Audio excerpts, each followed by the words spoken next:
¿Qué tal? Muy buenas noches. Estamos ahora nuevamente en los martes del laberinto. En esta ocasión, no solamente dedicándonos a la reflexión en monólogo, sino también para conversar. Y en este martes, donde las cosas en esta ciudad y en este país son tan peculiares, no se salva ningún sector, pero hay algunos que han sido más golpeados que otros en este tiempo. Y uno de ellos es sin duda el sector del entretenimiento. Y para conversar sobre aquello, tenemos invitado en el laberinto esta noche a Ronald Subirana.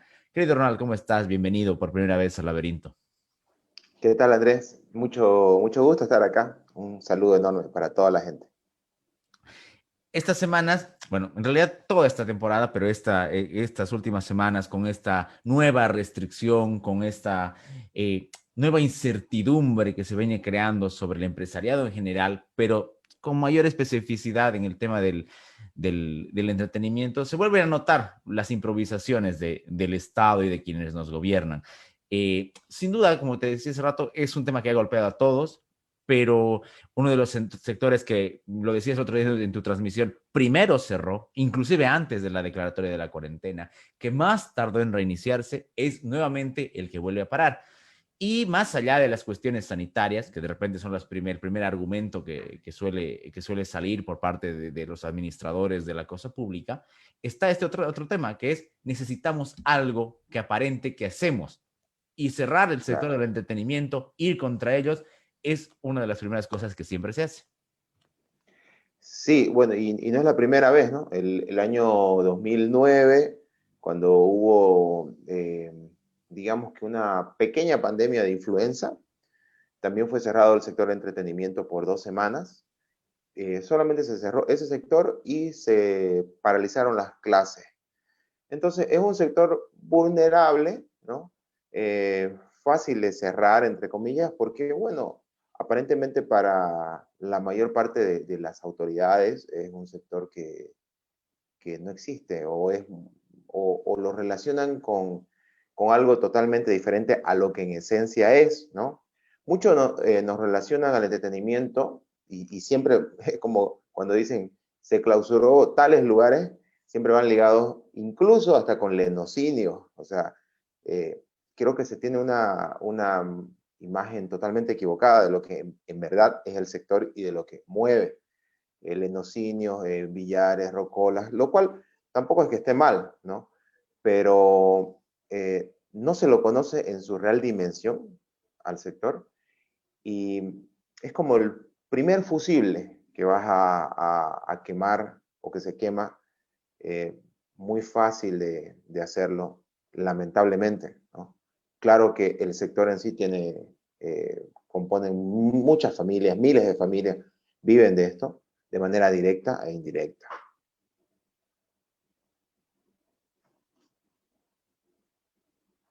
Ahora sí, eso que decías de lo indirecto es muy importante mencionarlo, ¿no?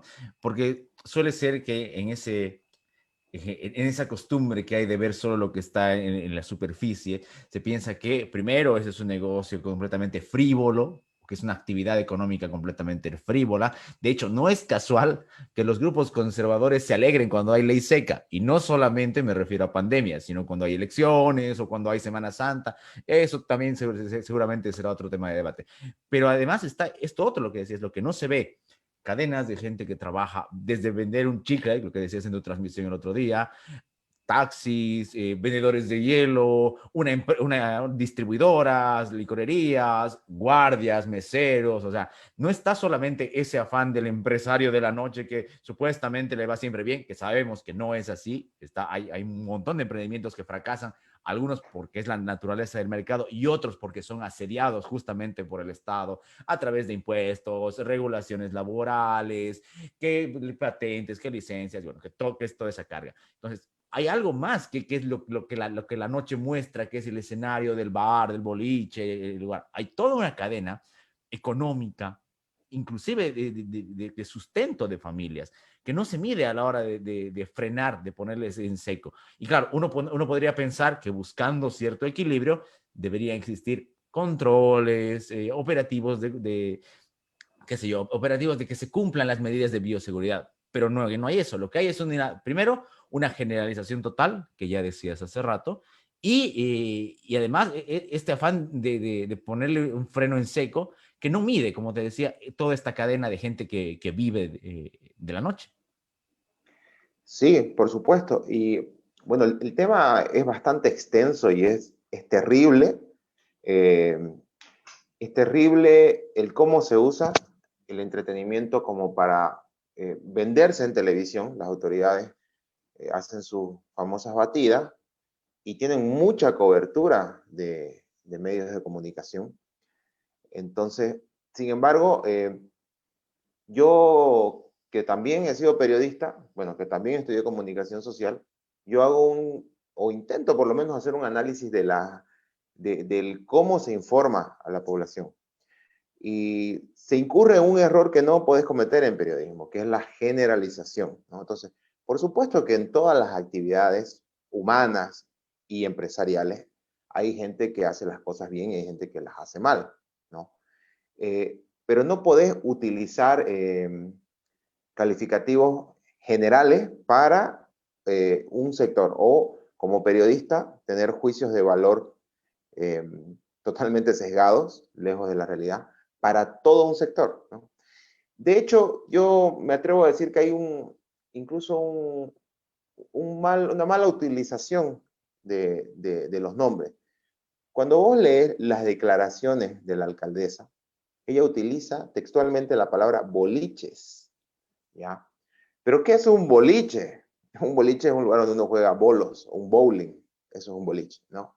Entonces, de entrada uno ahí ve que algo está mal, no, no, está, no lo está diciendo, está tratando de generalizar, ¿no?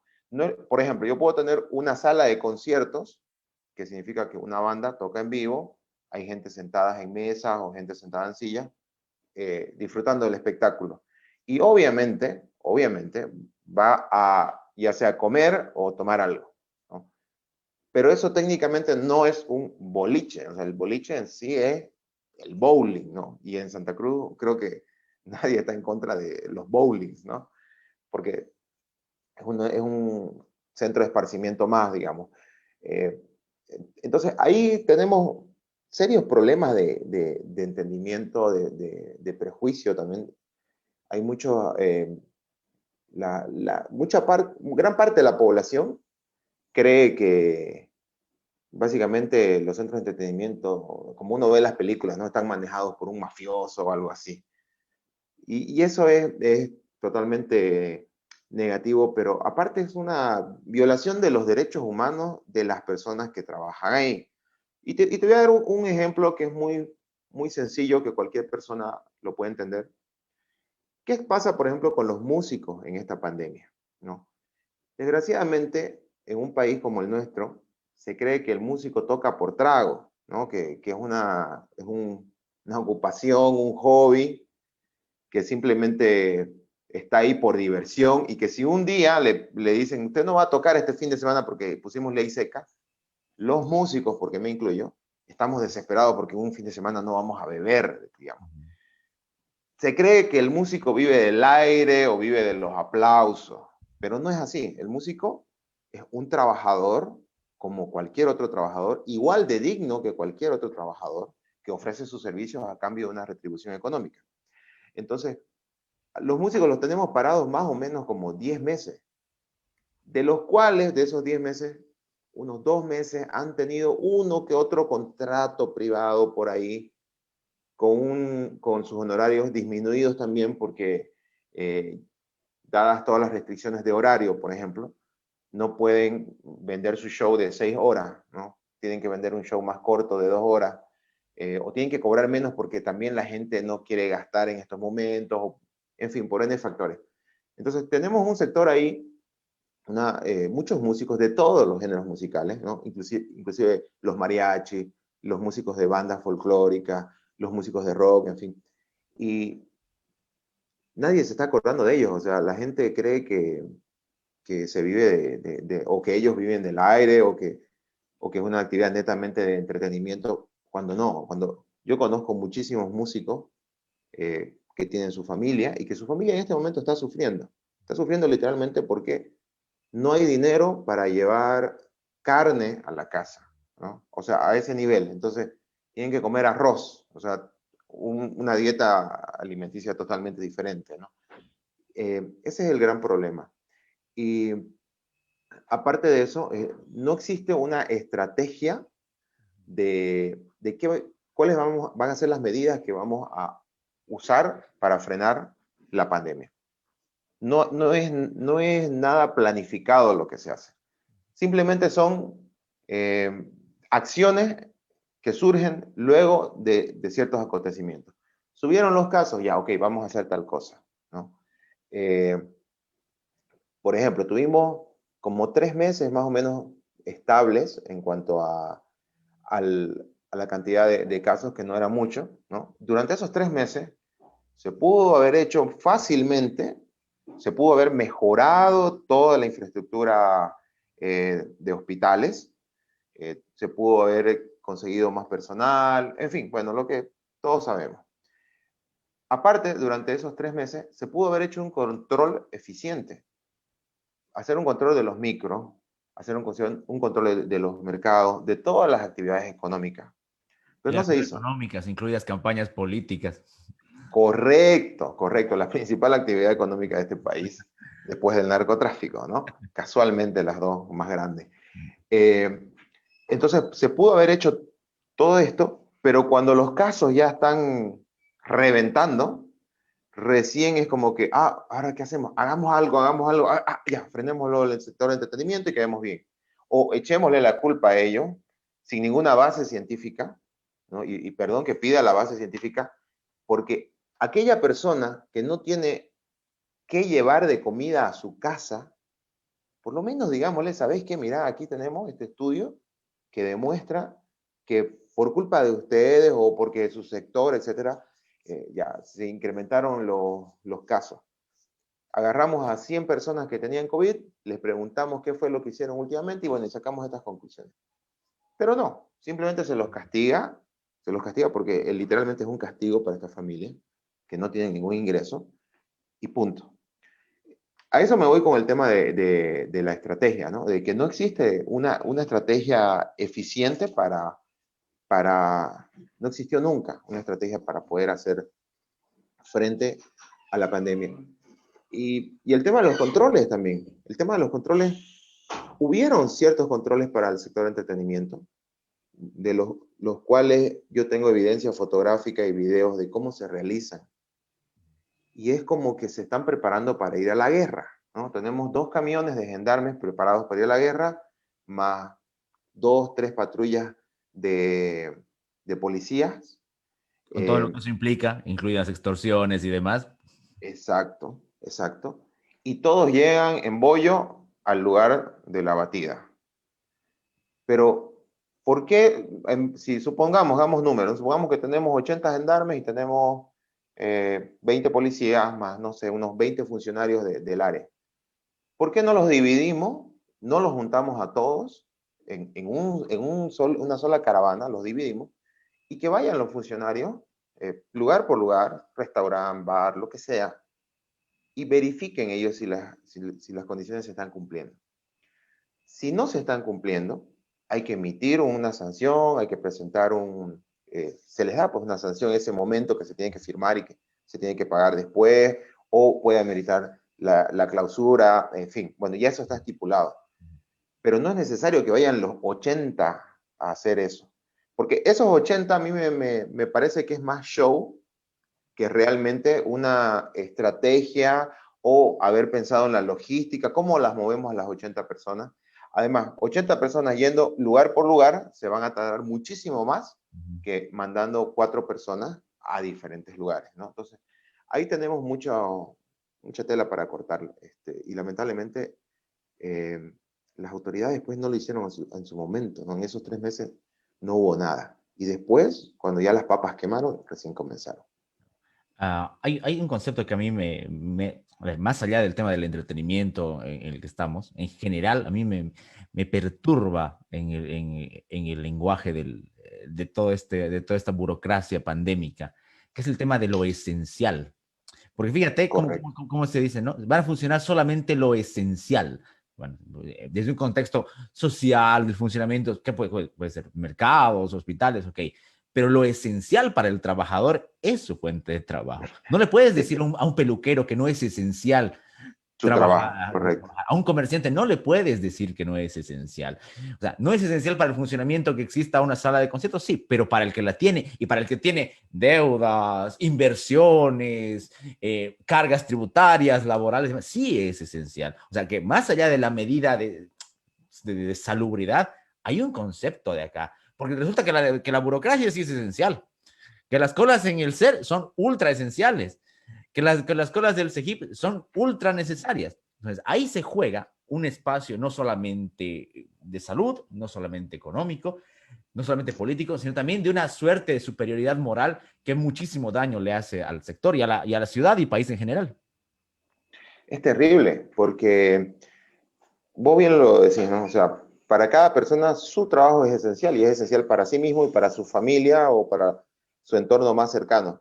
Eh, Desgraciadamente, creo que nos hace falta una visión como sociedad y últimamente hemos estado votando del acto de emitir tu voto y votar nuestro voto, de regalarlo, de desecharlo, porque simplemente hemos generado más burócratas por aquí, burócratas por allá, que no solucionan absolutamente nada, ¿no? Y eso lo sabemos todos. O sea, eh, cualquier persona sabe lo difícil que es hacer un trámite, o de que al final de cuentas o tenés que contratar a un tramitador, o tenés que pagar algo por ahí, ¿no?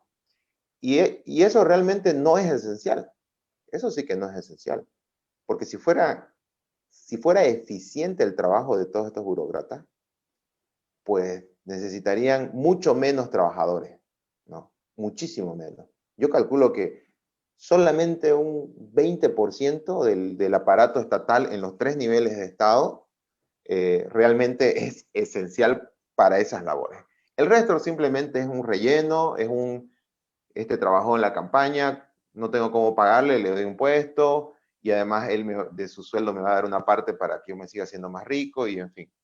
Entonces, eh, estamos frente a un terrible dilema de cómo cambiar las cosas, ¿no? Y una de las formas de cambiar las cosas es que todo el aparato estatal en los 3 niveles de Estado sea lo más chico posible.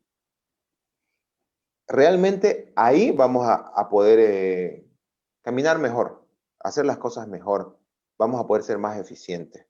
Entonces ya no vamos a tener la necesidad como sociedad de pagar tantos impuestos o montos tan elevados de impuestos. Probablemente se pueda bajar los impuestos, lo cual tiene un efecto también, ¿no? Al bajar los impuestos, la competitividad entre las empresas va a ser más agresiva, los precios van a bajar, entonces finalmente el beneficiado es el ciudadano a pie. Y el que no va a ser beneficiado es el que vive de las coimas, el que está ahí esperando un carguito en la cosa pública. Entonces, eh, lamentablemente las propuestas, o no existen propuestas, o cuando alguien plantea ese tipo de propuestas, mm, nadie se anima a darle su apoyo o su voto a esa persona. Entonces finalmente terminan votando por el que es más simpático, por el que hace reír más, por el que habla más como uno, ¿no? Más como es cada gente en cada ciudad. Eh, y al final de cuentas nos hacemos mucho daño. Y bueno, terminamos pagando nosotros esos errores, ¿no? Que son los errores del pueblo, pues, ¿no? Porque al final ellos son los que terminan votando, ¿no? Ese es un tema que también tiene un larguísimo debate. Andrés, ¿me puedes dar un ratingo, porfa? Es que tengo que abrir una cosa. Un segundo, pongo pausa de Ya, grabación. paralo un ratingo, porfa. Justamente en esta tu última intervención se vincula a otra de las cosas que como ciudadanía se ha podido notar, o por lo menos tratamos de notar desde nuestro espacio, que es que no es que sea que la pandemia ha creado ni que ha desnudado, sino que ha potenciado, que es ese carácter o esa intención de infantilizar al ciudadano. Fíjate tú cómo es el tema digo que se cuiden, pero en realidad lo que hago es mandarlos a cerrar, porque hemos estado 8 meses casi cerrados, o por lo menos 7 cerrados del todo, y en vez de generar conciencia, condiciones y demás, está el aparato represor. Entonces, ese carácter también se ha potenciado y genera esas consecuencias que tú dices políticas, ¿no? El ciudadano no es el dueño de su destino. O sea, aunque las circunstancias, por supuesto, no son las normales, eso está claro, lo que se hace es reducirle en su capacidad de cuidarse, de vivir de manera más o menos responsable por su cuenta. ¿Y eso qué crea? Justamente una dependencia que hace que se necesite del burócrata, del político y demás. O sea, nadie va a caer en el afán conspiranoico de decir que la pandemia es una mentira, no. Pero de que se ha aprovechado la pandemia y la cuarentena para potenciar el poder político, eso es innegable. Correctísimo. De hecho, yo creo que cuando la pandemia se acabe, cuando seamos un 90% normal, los únicos que van a llorar probablemente literalmente por ese hecho van a ser los burócratas y los políticos, porque son ellos que también les cayó como del cielo todo esto, ¿no? O sea, no, nadie lo veía venir, pero cuando les cae, ellos se dan cuenta que también pueden aprovecharse de la situación. Pueden aprovecharse no solamente desde el punto de vista de la corrupción, sino del suprimir las libertades individuales. Y es como que el poder envicia, ¿no? Entonces, eh, esa sed insaciable de poder, de tenernos controlados y dominados, cuando ya seamos verdaderamente libres de la pandemia, pues no sé qué van a hacer estas personas, ¿no? Porque ya ahí no van a tener el mismo poder que tienen actualmente, ¿no?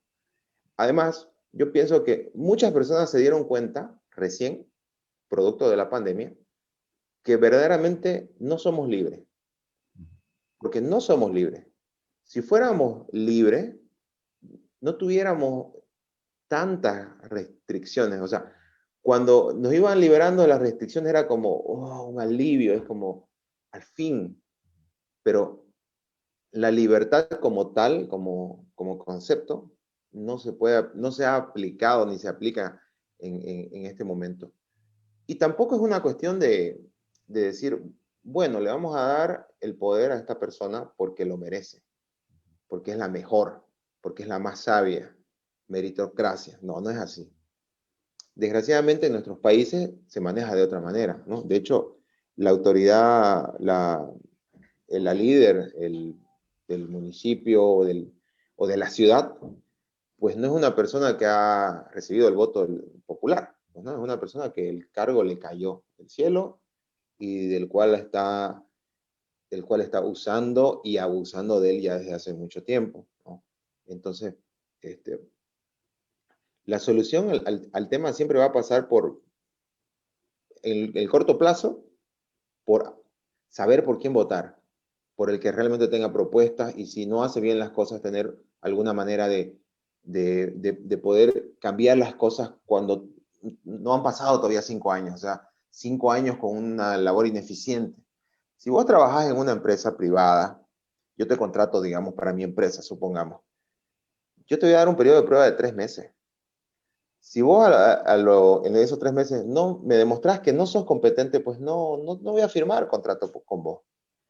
Y si supongamos que pasaron 6 meses, bueno, te di el puesto, pero a los 7, 8 meses me demostrás de que realmente no sos lo adecuado para la empresa, pues la empresa va a prescindir de tu servicio. Sin embargo, en este caso no funciona así. Tenemos que aguantar 5 años o más, ¿no? Y encima con la pandemia se van postergando las elecciones, entonces le va cayendo más tiempo de poder gratuito, ¿no? Que no se lo ganaron, simplemente les cayó del cielo. Entonces, ahí tenemos un problema y en el corto plazo es saber por quién votar, pero digamos que en el mediano plazo es cambiar el modelo. Y ahí creo que tenemos que ser valientes. Tenemos que ser valientes, no somos unos niños, no necesitamos que nos enseñen cómo ir al baño o que nos digan, puedes ir al baño de tal hora a tal hora. No, nosotros podemos hacerlo. Tenemos la capacidad. Bolivia es un país que tiene gente muy preparada, pero desgraciadamente a esa gente no se le da espacio. Se le da espacio al mafioso, al menos preparado, al Obediente. que, a ese también, al que puedes usarlo, ¿no? A la escalera, digamos. Y al final de cuentas, los que pagamos los platos rotos, pues somos todos. Al final de cuentas, después decimos, ¿por qué somos pobres? ¿Por qué no hay más trabajo? ¿Cuánta gente ha quedado desempleada? Altísima. Y esas cifras, ¿sabes qué? Hay algunas cifras que circulan por ahí, no son reales, porque muchísimos han quedado desempleados, digamos, no de una manera formal, ¿no? Hay muchos tratos que se han hecho entre las empresas y los trabajadores. Se han vuelto a contratar, digamos, entre comillas, con otro sueldo, en fin, hay un montón de variables, pero, pero el burócrata sigue ahí, ¿no? Yo no conozco algún burócrata que esté ganando menos. De hecho, probablemente están ganando más, porque sabemos que, que abusan del poder y generan dinero, o su sueldo básicamente no es su principal fuente de ingreso, ¿no? Bien. Agradecerte, Ronald, por estar en el laberinto, por tus ideas, por tus comentarios, por las precisiones sobre ese tema, no solamente del entretenimiento, pero que es parte de una mecánica de la sociedad, es parte de esa acción humana que llamaba Mises de la economía, no dirigida por un burócrata, sino una expresión de las voluntades de las personas que libremente emprenden y que libremente consumen, o que al menos libremente consumían. ¿Algunas reflexiones finales, tal vez? Sí, ya para especificar sobre el área del entretenimiento, decir que hay un montón de empresas formales que pagan todos los impuestos, que tienen que soportar toda la burocracia, que las tasas, también especificar de que eh, es mucho más fácil poner cualquier emprendimiento de cualquier rubro que un negocio de entretenimiento. El negocio de entretenimiento está sobre regulado, desgraciadamente, ¿no? Hay un montón de tasas que no se pagan en los otros sectores y yo no entiendo, ¿no? Porque dentro del sector de entretenimiento, por ejemplo, tenemos la parte artística y cultural, que como Estado debería fomentarse, ¿no? Pero en vez de fomentar, lo que hacemos es que la gente no quiera dedicarse a eso y después nos preguntamos por qué no tenemos artistas conocidos a nivel mundial, y ni siquiera tenemos futbolistas conocidos a nivel mundial, o sea, es como que somos una sociedad de mediocres y de perdedores. Muchas pero, gracias, Andrés, por... pero que en el discurso busca presentarse siempre como que está el liderazgo a nivel cultural, artístico, pero ya vemos que en la realidad es muy complicado, como tantas otras Mira, yo cosas. te doy un dato. Eh, Cuando se suprimió el Ministerio de Cultura, yo dije, está bien, ¿para qué vamos a gastar dinero? O sea, pagándole sueldo a X personas, montos que al final no favorecían al sector. Y mucha gente, muchos colegas míos artistas, pusieron su grito al cielo, no soy un gasto absurdo, etcétera. Bueno, ahora tenemos Ministerio de Cultura, que me parece que ya debe tener 2 meses, bueno, van a cumplir 2 meses de trabajo, entre comillas, pero no conozco ninguna actividad que haya hecho. O sea, da lo mismo, o sea, al final de cuentas, no encuentro una diferencia entre tener ministerio o no tener Ministerio de Cultura, porque no somos eficientes y porque simplemente se busca una persona que cumpla ciertos requisitos de raza, de vestimenta y punto, para llenar un espacio, pero no se busca a una persona que sepa hacer gestión en el área. Muchísimas gracias nuevamente, Ronald, que espero que podamos conversar nuevamente en el laberinto en otra oportunidad. Dale, gracias. Y también gracias a todas las personas que nos han visto, que siempre nos dejan sus likes, que siempre nos dejan sus comentarios. Estamos ahora con este horario de los martes a las 8 de la noche en la página y a través de la señal de radio 91.2 FM, pero también tenemos otras transmisiones y contenido durante la semana. Mi nombre es Andrés Canseco, nos veremos hasta el siguiente martes.